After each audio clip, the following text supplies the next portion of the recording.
Hey, how's it going guys? JC here. Welcome to day 2 of the 7-day challenge. Today we're going to be looking at a very top one-trick Aurelion Sol player from the Korean server, currently 800 LP. The reason why we're looking at Aurelion Sol today is because he is the second highest win rate. We did Nocturne yesterday. So today we're going to be looking at Aurelion Sol, second highest win rate in the mid lane. And his name is Uhana-son, which means angry, I suppose. And before we jump into the game, we're going to be looking at his runes, which are Electrocute, Eyeball Collection, Taste of Blood, Relentless Hunter, Biscuit Delivery, Time Warp Tonic, 2 Adaptive Force, and either MR or Armor rune.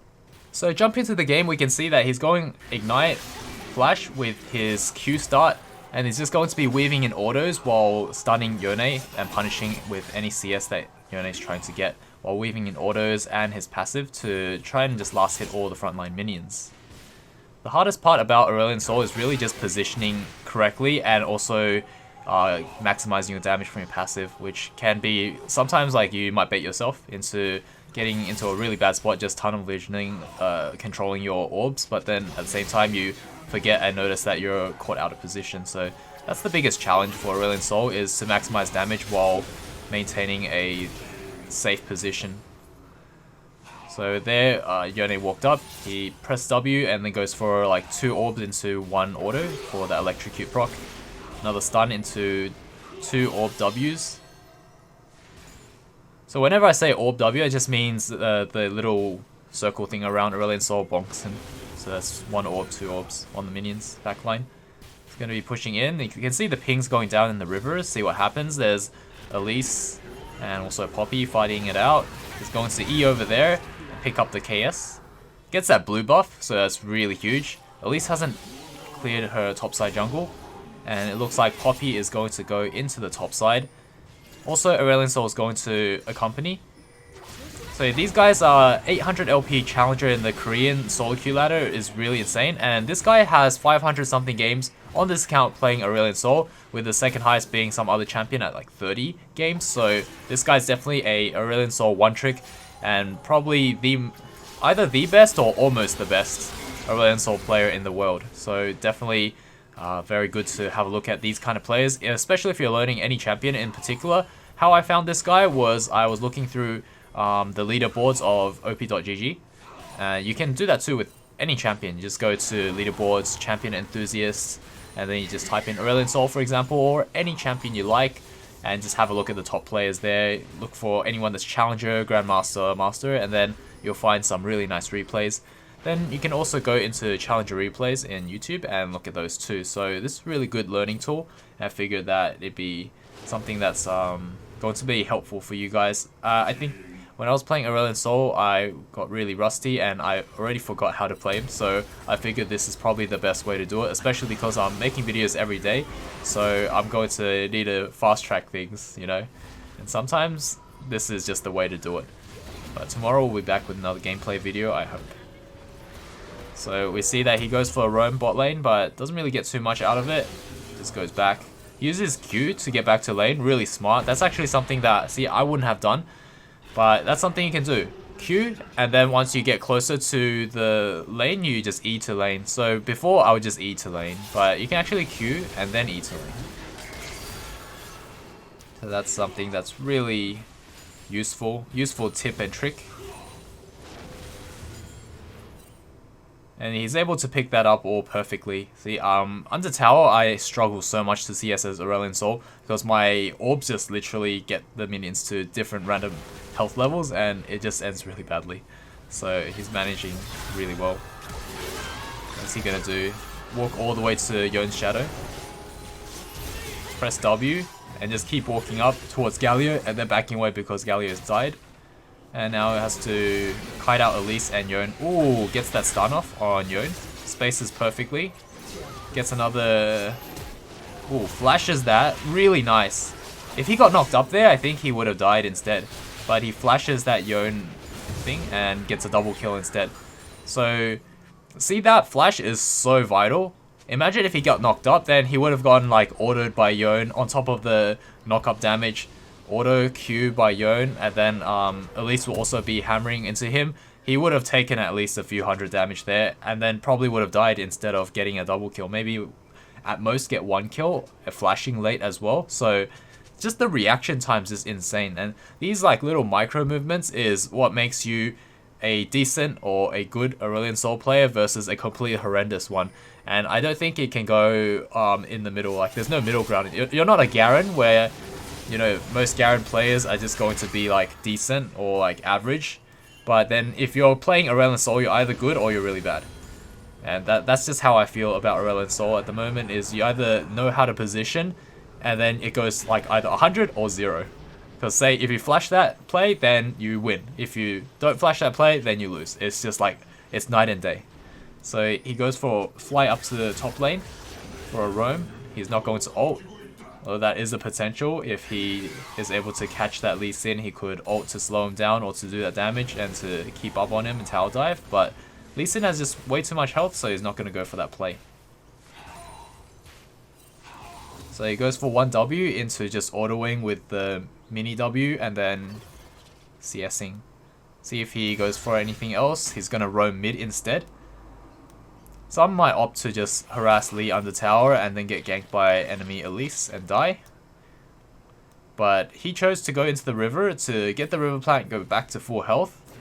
There's action happening bot lane, so maybe you don't need to be too aggressive in the top lane because there's a chance that Elise could be top side. And now we see that Elise is actually bottom side based on me looking at the mini map. So it is safe to make aggressive plays top, although that's not really an opportunity given that Lee Sin just left.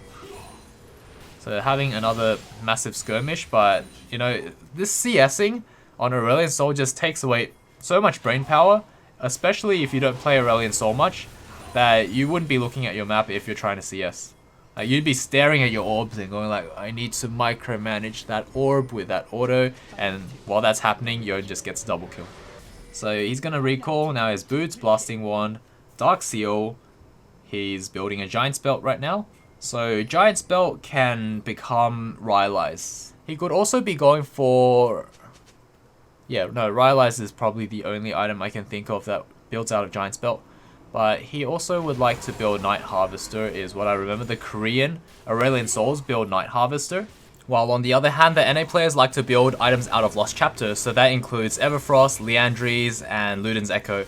It's just for that mana sustain, and those team fights are just like really often, but not very impactful in NA, I feel. While my guess and analysis is that on Korean servers, they like to fight over objectives that really determine the game. So team fights that break out either in the jungle, in the Scuttle River, or like Dragon, Baron, all of that.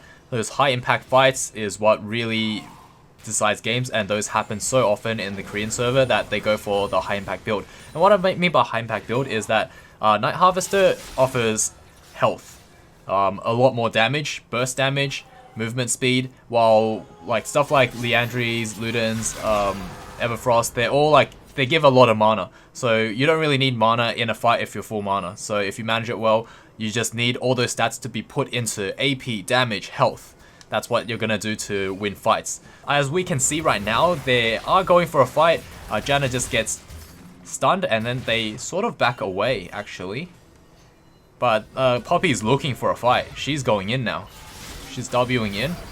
Aurelion Sol is kind of going in, presses W, QR onto Elise, and then gets picked off, taunted by Galio. Finished off. And this fight is looking very south. Okay, so that wasn't the best situation. And Aurelion Sol, honestly, like, what else can you do? You have to stand there in a bad spot just to press your W to hit as many people as you can. Press your R, and then hope for the best. And if they don't die, then, oh, okay, that's a bit of a fail. So I think what Nocturne should have done was R, teleport, R, right? Like what I did last episode, but even this Challenger Korean Nocturne didn't do that, and that could have made a difference there because they clearly saw the teleport come in, and that's why the enemy team was running away, because they saw this teleport. But if it's like ult then teleport, then they wouldn't know which direction to run. So, ooh, gonna pick up a really nice juicy kill there on the Lee Sin. Really nice. That's a 550 gold shutdown. So let's see. Right now, we could either go down and help Poppy, or we could get tower platings, or we could go mid. There's a lot of options right now, and he's opting to go towards Elise. Jungle, help Poppy, potentially pick up a kill, probably not. Let's see, is he going to pick up that blue buff? That looks really juicy. And another thing to note is, potentially, Korean solo queue, they do donate the blue buff to mid lane quite a bit. So that could be also an option, and that could be a reason why. But what I noticed when I was playing Aurelion Sol and playing this build is that I felt it was really uncomfortable knowing that I was constantly blue buff was never given to me, and there's like a lot of compounding reasons why this build feels so bad, and that you definitely want to lean towards the Lost Chapter build if you're not as experienced. But once you're super experienced with Aurelion Sol and you just want to maximize those wins and those LP gains, then you probably want to go for the Night Harvester build with Morellos, and also Electrocute. So Electrocute for the maximum damage, Inspiration for that movement speed and that sustain, early game sustain with the biscuits. But then later on, it's going to be hard. So he's going for Rylai's. Rylai's and Night Harvester is the way to go in the Korean solo queue ladder. On NA, it's a bit different. But then there's no like 800 LP challenger NA that one tricks Aurelion Sol. None that I could find on op.gg. There are a few Aurelion Sol players on NA and maybe EU as well, but none as impressive as this one, I don't think.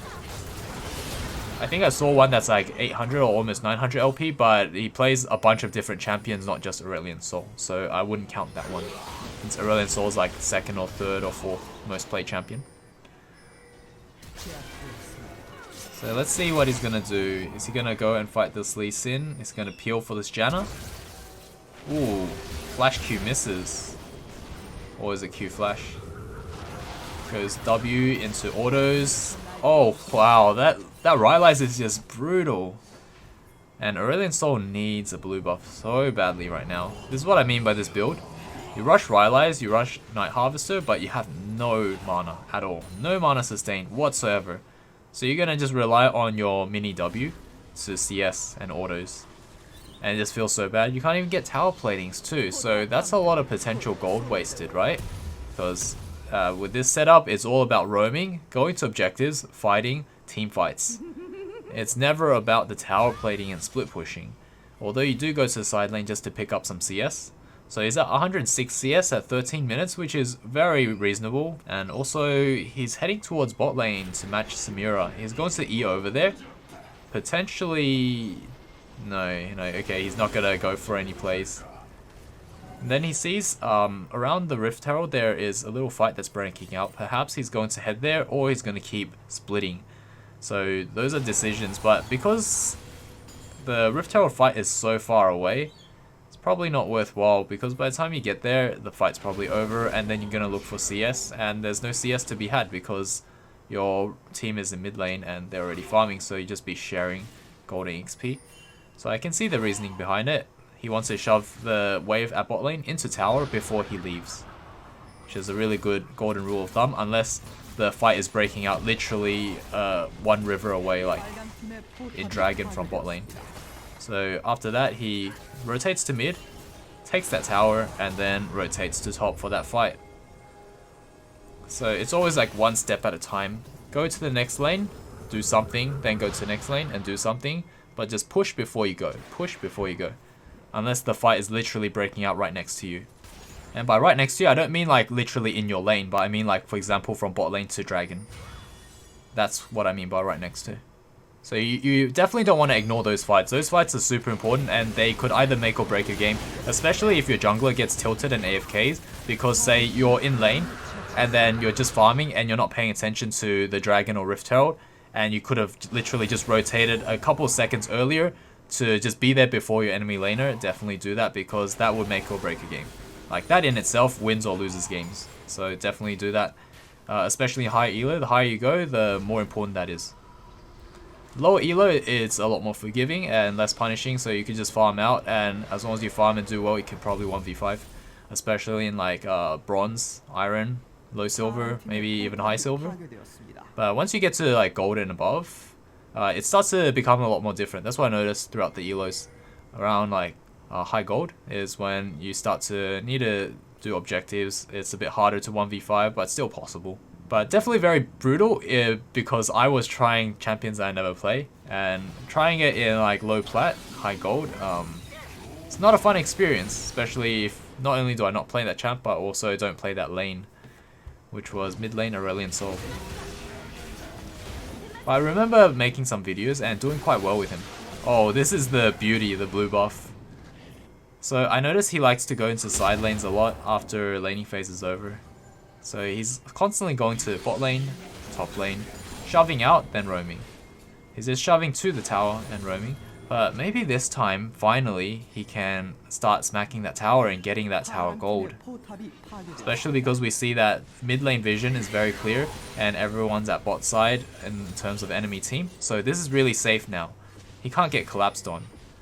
But he is going to fly over there to join that team fight, which, once again, that's just the aim of the game, is to be part of every team fight. Not so much taking towers. Unfortunately, this one was a failed roam, and definitely getting that top tower was better, but that's a hindsight thing. But it's more of a general rule that you want to follow as an 800 LP challenger Aurelion Sol one trick. Oh, there we go. There's the ult teleport ult from Nocturne. Really nice. The other thing I noticed when I was playing my Nocturne game yesterday was I noticed when I ult, people start panicking and running away. And then I'm teleporting, and by the time my teleport completes, the enemy's out of vision. So, oh, not so good. But also the fact that one of the teleports that I made yesterday, my team just blast coned out. Like, I ulted, and then they fought. My teleport almost completes, and once it just completes, they blast cone out. And I'm thinking, what is my team thinking? Do they think that Nocturne's on the enemy team when, you know, your top laner is Nocturne? So it's one thing that really bothered me yesterday. Is that strategy isn't always foolproof. Maybe you have to do that strategy when the fight is already like decided, like no one's running away at that point. That's when you do it. So see that he goes into the side lane yet again. It's a really common theme for mid laners, so that's a really important thing to note for non-mid laners, is you want to always pick up side lane farm.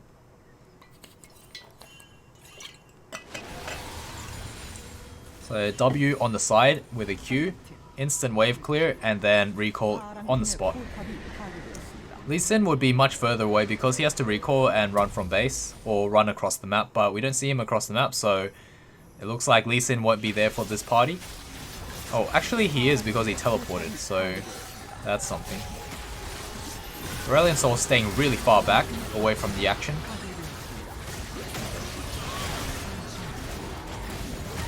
Oh, and the enemy is like trying to end with that Rift Herald push at 20 minutes, 19 minutes actually.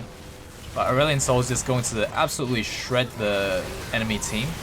Just like weaving in perfectly in and out. And there Bixby goes. Nocturne continues the chase with Aurelion Sol using his E for that insane move speed across the map. Oh my days. This Aurelion Sol just completely 1v9 there. Like that was going to be a game-ending push right there.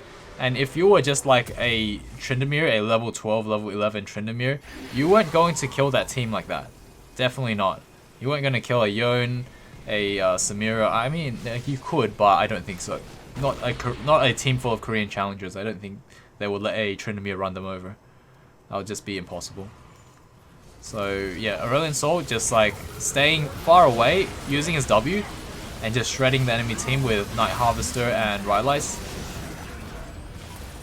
Actually didn't take a good look at the items he had, because that would have been really important. Like, how is he doing so much damage? I guess he is 13-1 at this point, but before that team fight, he would have been like, what, 7-1? Or 8?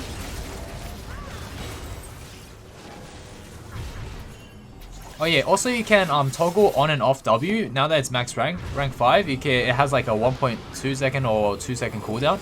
So you toggle it on and off, and once you toggle it off, you get some move speed. As long as you toggle off, you get move speed. So what he's doing there is toggling on and off, getting move speed with home guards, using his Q also to run faster. And then potentially what you can do on top of that is use your E at the end of it to continue that Q. So you can home guards from base while spamming your W. And then once your home guard's about to run out, or it just run out, you can use your E to then give you the secondary home guards. And then from then, you can keep building up that spirit bomb of a Q all the way across mid lane. And then you can just literally bomb half the map. And once you do that, you press your W, everyone's stunned, then you press R and then puts everyone on the...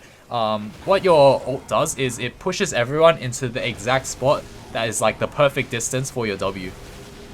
So this, he's doing it right now. So that's what I'm talking about. Home guards, Q, into E. And now he has like a much bigger Q. But he can actually push this a lot further if he wanted to. He just found some enemies, so he just blew that up in their face. Ooh, that is so nasty. Like that Q. That Q, W into ult means your health is just... It's just gonna evaporate. You're just 100 to 0'd. And it's really undodgeable. Like, you can't even flash that. By the time you see it, you're like, well, my whole screen's now covered with that Q. Where am I gonna go? You just can't flash that. So that's like an unavoidable thing. Unless you're Camille and you can like dash 2 screens away instantly, then sure. But if you're not a Camille, then you're probably dead. Or maybe if you parry it like Fiora. But, you know, that's like going very hypothetical and situational. So right now he's picking up Medjai's. So the confidence is there. 14 and 1. Very confident. So he's now spamming W for that move speed. And he's using Q for that 20% passive move speed. And then if he wanted to continue, he can also press E. But because he's moving it towards his blue buff, he didn't bother, and at least steals that. That's really unfortunate. So he's going to instantly recall because he's already at 40% mana. Like I said, this build is very mana hungry because he has 0 mana items. The only thing he's given is biscuits, and biscuits already used, which gives what, 50 mana per used biscuit, like max mana. So basically if you're like 1000 mana and you pop a biscuit, you'll be like 1050, and then you have 3 biscuits, so 1150 for example. It's just not enough. So yeah, he has 1100 mana, max mana. So a few abilities and he'll go Uber. Just enough for one team fight. See how he's already at half? By using a couple of like 1 Q, couple of W's and an ult. So now the next team fight, he has to make a game-winning push. If he fights and then people back off, fight back off, then yeah, you're and you'll be completely useless. That's why there's an NA and a Korean build. Because Koreans, you push to end, to win the fight, and then you reset. Or you push objectives, then reset. But NA is like fight, back off, you know, and then you're like, I'm owned. I can't fight anymore. So yeah, it's just game-winning pushes after game-winning pushes. And objectives. And yeah, I think if you're like higher elo, you should go for this build. If you're in the lower elo, like you're not challenger, which I know that 99.9% is not challenger, then you'd probably want to go for a mana oriented build. Or what you can do is go for this exact same build, but just build a tier of the goddess. I think that'll make up for it. But yeah, GG, well played. Hopefully you guys enjoyed this one. I'll see you guys all in the next video, which is tomorrow. Cheers.